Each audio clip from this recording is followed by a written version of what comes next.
Muhammad Ali havia recuperado o título mundial dos pesos pesados das mãos de George Foreman, mas ainda carregava uma ferida aberta. Joe Frazier, o único homem que tinha colocado ele no chão e destruído seu mito da invencibilidade. A terceira luta deles era conhecida como Thrilla in La Manila e foi pelo Areneta Coliseum, e ninguém imaginava que essa seria a luta de boxe mais brutal da história, um confronto ao limite da morte. Hoje você vai entender porque essa luta é considerada a maior luta de todos os tempos, como dois homens se destruíram mutuamente em busca da glória eterna. E no final, nenhum deles voltou mesmo para casa. Hoje você vai conhecer a história da maior luta de boxe de todos os tempos. Mas para isso, é importante você conhecer o contexto dessa luta para você entender o peso dela para o mundo do boxe. A guerra de Muhammad Ali contra Joe Frazier não começou no ringue naquele dia, começou nas provocações anteriores. O Ali havia transformado o Joe numa piada nacional, chamando ele de gorila, zombando da sua aparência e destruindo a sua reputação. Cara, o Muhammad Ali é considerado para muitos um deus do boxe, mas nesses últimos tempos, se você olhava por uma outra perspectiva, ele era quase um bully. O cara fazia bullying com o George Foreman, fazia bullying com o Joe Frazier, e era um cara que, se você assistiu até o filme do George Foreman, que tem na HBO, se não me engano, cara, o Muhammad Ali é retratado ali como um vilão. Muitos pra nós ele é retratado como herói, então é legal ver essa perspectiva. Então a gente vê dessa ótica, e cara, pro Joe Frazier, ele tava levando para um nível muito pessoal a luta. Ele havia ajudado o Ali durante certos momentos, né, mas o que recebeu em troca foi aqueles xingamentos gratuitos, aquela provocação que por muitas vezes era sim para vender luta, para vender ingresso, para criar o hype por trás da luta, mas acabou indo para um lugar bem errado. Mas a gente tem que voltar. A Thrilla in La Manila, que a gente vai conversar hoje sobre essa luta, que foi a terceira luta, a mais histórica de todas, tiveram duas lutas anteriores a essa, e é para isso a gente precisa entender essas duas lutas antes de chegar lá. A primeira luta, amigão, muito boa. Mas antes, obviamente, eu vou falar aqui da Growth Suplementos. Olha isso aqui, cara, que eu tenho aqui. Eu tenho suplementos, agora que eu tô tomando, agora fui no nutricionista, tô gordinho, preciso voltar pro boxe pra me recuperar. Vocês sabem que eu fiz implante capilar, fiquei 45 dias sem treinar boxe, deu uma bela engordada, voltei pros 100 quilos. E aí meu nutricionista já virou e falou assim, cara, tem que voltar a tomar um pré-treinozinho, cafeína.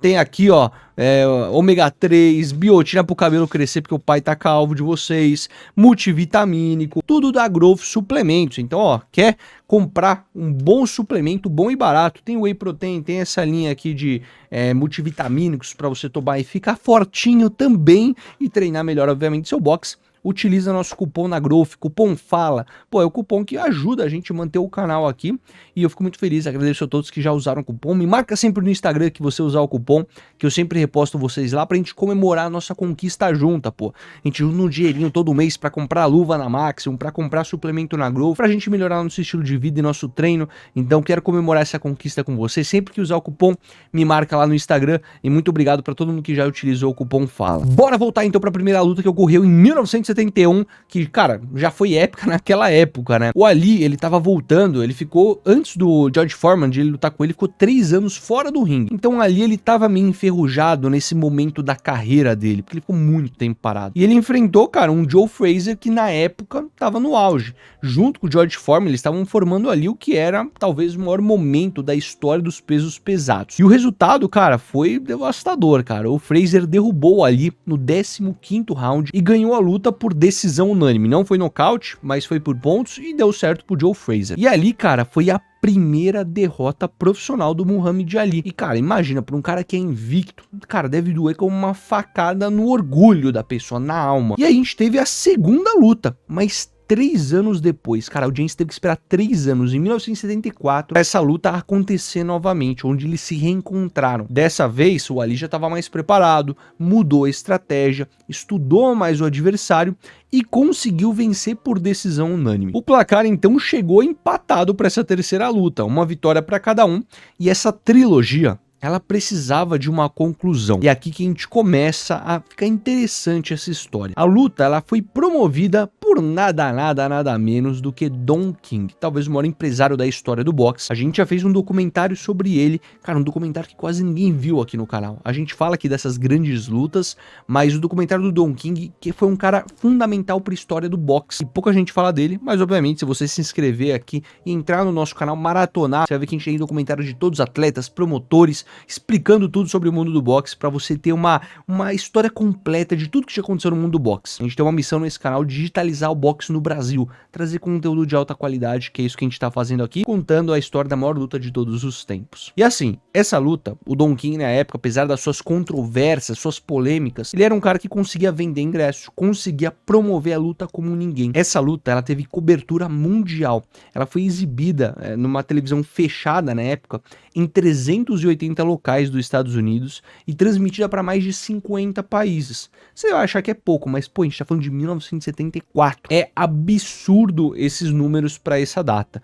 E o Ali ia receber na época 4,5 milhões de dólares já garantidos, que também pra época, porra, era uma bela fortuna. Hoje em dia eu também queria ganhar esse valor aí, né? Mas vocês têm que usar muito cupom FALA pra eu chegar nesse valor aí. E eu vou te falar que assim, o mundo inteiro queria saber quem que era o maior peso pesado do planeta. Alguns dizem que essa luta foi a que legitimou o Muhammad Ali a se tornar o maior de todos os tempos. Então a gente queria saber, cara, era George Foreman, Joe Frazier, era o Ali? A gente já viu que o Foreman tinha caído pro Ali, então a gente só faltava saber Joe Frazier ou Muhammad Ali, quem que é maior? Eu vou te falar, cara, que aquelas provocações que começaram muito antes de 1971 continuaram até o último segundo da luta. O Ali segurava um gorila de pelúcia dizendo que ele seria uma matança, uma friagem, uma emoção que o gorila ia pegar na Manila. Então aí que vem o nome ali da luta. O Frazier, por outro lado, prometia que dessa vez ele ia matar o Cassius Clay, nosso querido Muhammad Ali, e que ele recusava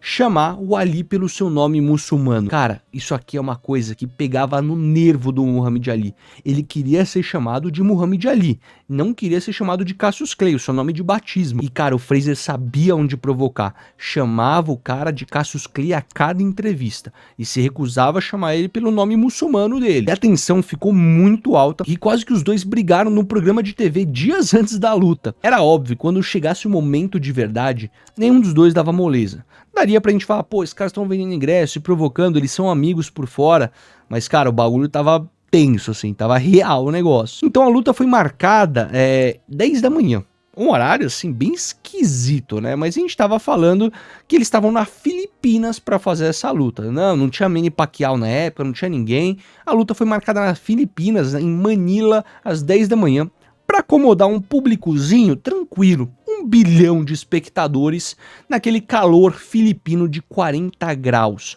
Cara, imagina 1 bilhão de pessoas assistindo a luta na TV, lá no ringue. Cara, foi uma luta que parou o mundo, literalmente. Quando a batida do gongo soou, cara, o Ali fez algo que ninguém esperava. Plantou o pé no centro do ringue e partiu pra cima do maluco que nem um maluco, velho. Foi coisa de louco. E essa não era a estratégia tradicional do Ali, né? Normalmente o cara dançava, bailava ali no ringue, se movia, cansava o adversário. Mas dessa vez foi diferente. Os caras foram pra porrada, literalmente, cara. Ele sabia que o Frazier era um péssimo cara pra começar a luta. Ele precisava de tempo pra aquecer, encontrar o ritmo, e o Ali queria acabar com a luta antes mesmo dela começar, mudando o ritmo contra tudo que o Frazier tinha preparado na sua estratégia. No primeiro round, o Ali conectou um gancho certeiro que balançou o Frazier logo de cara.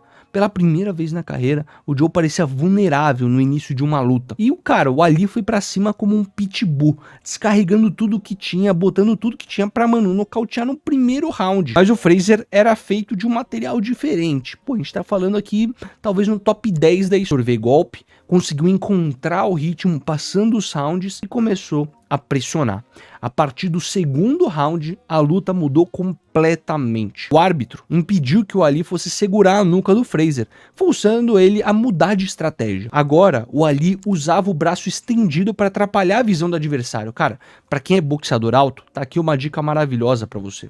Eu também sou alto, luto com uma galera menor que eu. Cara, botar o braço aqui, ó, o jab, para atrapalhar. Ó, você não tá me vendo aqui, ó, tá vendo? Minha mão tá na sua frente. Você não consegue me ver. eu atrapalho usando esse braço estendido, atrapalho a visão do adversário. O Fraser também tinha um problema no olho direito, que também atrapalhava um pouco a visão dele, e cara, isso não deixava um problema, né? O problema do Ali, quando você faz essa estratégia, é que pode vir ou um cruzado por cima, ou golpe no corpo, porque você começa a ficar exposto. E aí, amigão, a gente tá falando aqui de Joe Frazier, especialista em soco no corpo, e começou a castigar as costelas do Muhammad Ali. A gente começa a ir pro terceiro round, e aí, irmão, pura violência. A gente tá botando alguns takes da luta, obviamente tem direitos autorais, que a gente não pode botar a luta inteira, então você pode assistir aí junto comigo, com eu falando, eu narrando a luta pra você, ou você assiste depois também. Mas a gente tá botando aqui o melhor que a gente pode, um abraço pros nossos editores, deixa o like aí pra eles, os caras fazem um puta trabalho aqui com a gente, pô. E o Ali, ele começou, né, voltando pra luta agora, ele acertava o Fraser com ganchos que derrubavam qualquer lutador. Qualquer pessoa que pisasse no ringue teria caído, mas Joe Frazier simplesmente ignorava os golpes e continuava marchando pra frente também que nem um maluco. Era como, cara, tentar parar um trem com as mãos. O Fraser, ele tava entrando no ritmo e tava ficando perigoso demais pro Ali. Se o Ali não tinha nocauteado no primeiro round, cara, os 3 primeiros rounds foi claro, assim, que não era uma luta normal. Podia ir pra qualquer lado. Qualquer um dos dois poderiam ganhar. E a gente não sabia o que ia acontecer. Os dois estavam se destruindo de uma maneira muito assim, era questão de um soco pra um cair, um soco encaixar um pouquinho direito. E cara, a intensidade é o que assustava. Até os veteranos ali, porque cara, os caras eram veteranos. O treinador de Ali, o Angelo Dudzi, já sabia que ia ser uma guerra, cara, muito perto da morte e que o bagulho ia perdurar pra múltiplos rounds. Agora a gente tem que falar do meio da guerra. O round 4 até o round 8. Desses rounds, o Ali mostrou muita classe. Voltou a dançar, estilo tradicional, usar aquele flicker jab, aquele jab que é tipo uma cobra que vai só incomodando o adversário. Começava a fazer combinação que fazia a cabeça do Fraser girar. Em alguns momentos parecia que o velho Ali, né, o da antiga, tinha voltado. Aquele cara que flutuava como borboleta, ferroava como uma abelha, mas Fraser não era George Foreman, quiçá maior. E ele não desanimava com os golpes, cara, não se desesperava. Pelo contrário, ele estava lendo ali, estudando os movimentos, agora sim com a técnica que ele tinha separado e estudado previamente, e tentando encontrar o momento certo para contra-atacar. E a gente chega no quinto round. Começou a descobrir ali, cara, uma guarda longa do Ali, acertando socos no corpo que doía até a alma. O sexto round foi um desastre pro Muhammad Ali. A luta começou a se inverter. Cara, o Fraser cronometrou perfeitamente os ganchos do Ali, que ele costumava usar, né? E começou a devolver na mesma moeda. Um soco do Fraser mandou o protetor bucal do Ali voando pelo ringue. Cara, isso aqui são detalhes que você não encontra no vídeo, que a gente não consegue ver porque a qualidade do vídeo é meio ruim na época. Mas, cara, teve um momento que o Ali perdeu o protetor bucal, velho. E os comentaristas confundiram e disseram que, na verdade, era do Fraser. Mas, na verdade, era do Muhammad Ali que tava levando a pior. E aí foi nesse momento que o Ali percebeu que não ia ser fácil, não ia ser rápido e talvez não estava mais forte, mais resistente e mais determinado do que nunca. E mano, 40 graus, calor infernal de Manila, começou a cobrar o seu preço. Os dois lutadores já estavam, cara, extremamente cansados. A gente tá chegando aqui no sétimo round, que é um momento de virada. O Ali voltou a dançar, velhos tempos, usando aquele jab chato para manter distância, combinação limpa, mas não conseguiu manter o seu ritmo por muito tempo.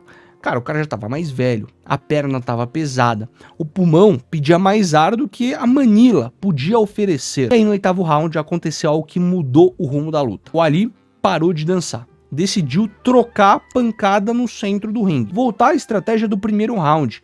Foi um dos rounds mais brutais da história do boxe. O Ali acertou o Fraser como se estivesse batendo num saco de pancada. Mas o Joe retribuiu cada golpe, cara, com juros. Não devendo nada pra ninguém. No final do round, ninguém sabia que tava assistindo como que esses dois estavam de pé. E agora, a gente tá chegando no final. Você já tá inscrito nesse canal, você sabe o que aconteceu, você já assistiu essa luta, é a primeira vez que você tá ouvindo essa luta aqui na minha narração? Cara, comenta aqui embaixo, tô curioso pra saber. A ideia é que a gente faça mais vídeos contando história de lutas icônicas. Se você tiver um pedido especial, obviamente, deixa aqui nos comentários, vou ficar feliz em atender vocês. Agora voltando, a gente vai falar do 9º ao 10º round.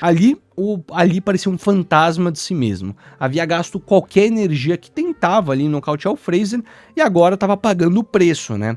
O Fraser assumiu um controle da luta, empurrando o Ali para as cordas e martelando o corpo sem piedade. Meio que uma coisa que a gente viu nos primeiros rounds do George Foreman contra o Ali. E o Ali, cara, tava no modo preciso sobreviver e ficar de pé. Era colocar a guarda como ele podia, clinchar quando conseguia e tentar dançar nos cantos ali tentando recuperar o fôlego. Mas o Frazer, cara, ele tava parecendo implacável naquele momento. Cada soco no corpo do Muhammad Ali era calculado para destruir a resistência dele e forçar ele a baixar a guarda, preparar naquele golpe nocauteador. O 11º round foi talvez o mais importante da luta. Ali, num lance desesperado de gênio tático, decidiu gastar 1 minuto inteiro nas cordas, levando pancada.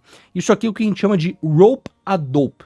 Na tradução mais chula possível, irmão, fica na corda apanhando, deixa o cara gastar o gás. Ele já tinha feito essa tática contra o George Foreman e funcionou muito bem. Parecia, cara, loucura. Essa estratégia sempre parece louca, mas pra pessoa que sabe absorver golpe, o cara falou assim, cara, eu vou perder 1 minuto, eu vou perder esse round, vai ser 1 minuto que eu vou deixar o cara gastar tudo dele. E eu vou explicar aqui nas palavras de Muhammad Ali o que ele definia como essa estratégia. Um homem que monta um cavalo e sai muito rápido vai ter o cavalo cansado antes da corrida acabar. É basicamente essa analogia. Então, enquanto o Frazer gastava energia batendo nele, o Ali estava guardando força para o final, para os últimos rounds. Foi um jogo psicológico muito perigoso, porque cada soco podia ser o último soco da luta. Mas o Ali, ele conhecia o seu corpo melhor do que ninguém, sabia os seus limites, sabia até onde ele podia ir. E no final do 11º round, quando todo mundo achava que o Ali estava acabado, que ele ia ser nocauteado, ele explodiu. Puxou o Frazer para o centro do ringue, devolveu toda a pancada que havia levado, e foi o Frazer que terminou o round com as costas para as cordas. Confuso, surpreso, com uma recuperação que parecia no momento ser milagrosa do Ali. O 12º round confirmou algo que havia mudado. O Frazer, que havia mantido um ritmo alucinante por 11 rounds, finalmente começou a mostrar sinais de cansaço. Ali, como um velocista, um estrategista, cara, um cara que guarda energia pro final, encontrou forças de ninguém, cara, sabia de onde que existiam essas forças e começou a dominar a luta onde ninguém achava que era possível. Naquela época, a gente tinha mais do que 12 rounds, a gente tá falando agora do 13º e 14º round. 13º aconteceu algo que, cara, ficou marcado para a história do boxe. O Ali, sentindo que o Frazer estava finalmente vulnerável, partiu pra matança de novo. Os olhos do Frazer estavam inchados de tanto apanhar. Cara, é irreconhecível ver esses dois lutadores. Os dois com a cara inchada. A visão do Frazer sempre foi ruim. E naquele momento tava ainda pior. Mas mesmo assim, cara, o cara tava se recusando a recuar. O Ed Fuch, que é o treinador do Frazer na época, tentou ajustar a postura, fazendo ele ficar mais distante para conseguir ver o soco chegando, ter mais tempo de reação. Mas, cara, isso só piorou as coisas. Foi um erro tático, porque deixou ele mais exposto. Muhammad Ali, então, começou a descarregar tudo que ele tinha guardado nos rounds anteriores. Acertou uma sequência de diretos na cara do Frazer, que mandou o protetor bucal dele, devolvendo agora ali, cara, pra arquibancada. Cara, foram socos que derrubariam qualquer, cara, lutador peso pesado, mas, cara, Frazer, ele continuava de pé. Ele era, cara, um cara mais guiado por instinto do que por visão. E o Ali, cara, mais tarde dessa luta, depois da luta ter acabado, que eu já vou te contar como essa luta acabou, caso você não saiba, vou te dar um spoiler de uma luta dos anos 70. O Ali, ele descreveu essa experiência como a coisa mais próxima da morte. Ele estava completamente exausto, cara, muito além do que seu corpo permitia. Ele estava sentindo que ele podia vomitar, desmaiar a qualquer momento.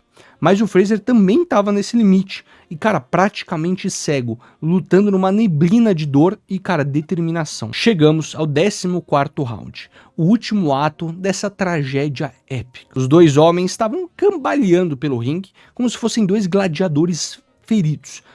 Cara, fudido, né? Eu poderia falar assim também. Cada um deles tentando dar o golpe final antes de cair. Ali, cara, era a luta de qualquer um.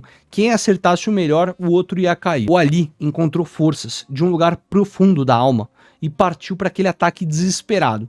Aquele momento que a mãe não chora, filho não vê, não sei nem o ditado, já fudi tudo também. Aquele momento da narração, Lucas, o corpo responde à alma, o coração. É aquele momento. Cara, se fosse narrada essa luta aí pelo George Igor, ia ser coisa maravilhosa. Eu vou te falar, cara, o Frazer, ele respondia com tudo que tinha.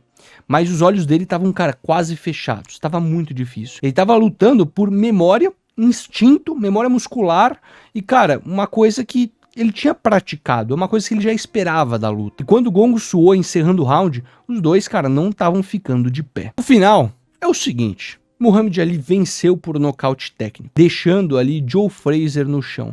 O homem que dificilmente era abatido. E conseguiu naquela luta manter o seu título mundial dos pesos pesados. E cara, depois disso ele desabou no chão. E logo depois de levantar os seus braços da vitória. E foi isso que ele falou depois da luta acabar. Foi como a morte. Ele havia levado 440 socos limpos de Joe Frazier ao longo de 14 rounds infernais. E ele sobreviveu. A disputa era quem sobreviveria mais. Isso Muhammad Ali fez. A verdade é que os dois perderam algo naquela noite. Ali nunca mais foi o mesmo lutador. Ali a gente chegou no clímax, na maior performance dele. Depois a gente nunca viu nada igual. E o Frazier... Cara, o Frazier saiu com a visão completamente afetada. Como disse ali depois da luta, nós fomos para Manila como campeões jovens e voltamos como homens velhos. Hoje, quase 50 anos após a trilha em La Manila, continua sendo régua para medir a grandeza no boxe. A prova definitiva que às vezes não existem vencedores, mas sim sobreviventes. Disposto a continuar lutando, mesmo quando todo mundo tá pedindo para parar. Uma curiosidade da luta, Muhammad Ali falou depois de uma entrevista: Joe Frazier é o maior boxeador de todos os tempos, apenas atrás de mim, Muhammad Ali. Já fiz vídeo contando a história do Joe Frazier, do Muhammad Ali, mas eu mencionei um nome em particular nesse vídeo, que é o Don King, um documentário pouco visto no meu canal, mas importantíssimo para a história do boxe. Caso você quer aprofundar nas polêmicas por trás do maior promotor de todos os tempos e o cara que explorou muito os atletas nessa jornada e foi sinônimo para a mudança que o boxe levaria para o futuro, conheça clicando nesse vídeo que está aparecendo agora na sua tela. Espero que tenha gostado, não se esqueça de se inscrever no canal, tamo junto, um beijo e até mais.